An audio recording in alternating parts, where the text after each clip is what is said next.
کیا یہ دیکھتے نہیں کہ یہ ہر سال 1 یا 2 بار بلا میں پھنسا دیے جاتے ہیں، پھر بھی توبہ نہیں کرتے اور نہ نصیحت حاصل کرتے ہیں؟ اور جو مصیبت تم پر واقع ہوتی ہے سو تمہارے اپنے کرتوتوں سے، اور وہ بہت سے گناہ تو معاف کر دیتا ہے۔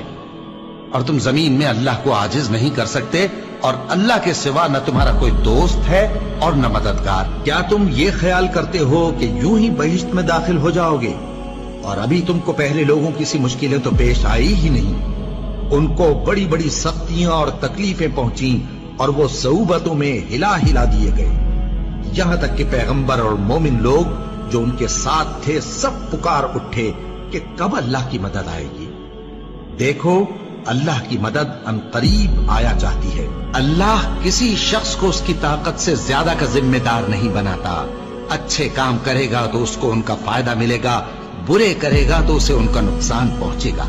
اے پروردگار، اگر ہم سے بھول یا چوک ہو گئی ہو تو ہم سے مواخذہ نہ کیجو۔ اے پروردگار، ہم پر ایسا بوجھ نہ ڈالیو جیسا تو نے ہم سے پہلے لوگوں پر ڈالا تھا۔ اے پروردگار، جتنا بوجھ اٹھانے کی ہم میں طاقت نہیں اتنا بوجھ ہم پر نہ رکھیو، اور اے پروردگار ہمارے گناہوں سے درگزر کر اور ہمیں بخش دے اور ہم پر رحم فرما۔ تو ہی ہمارا مددگار ہے، سو ہم کو کافروں پر غالب کر۔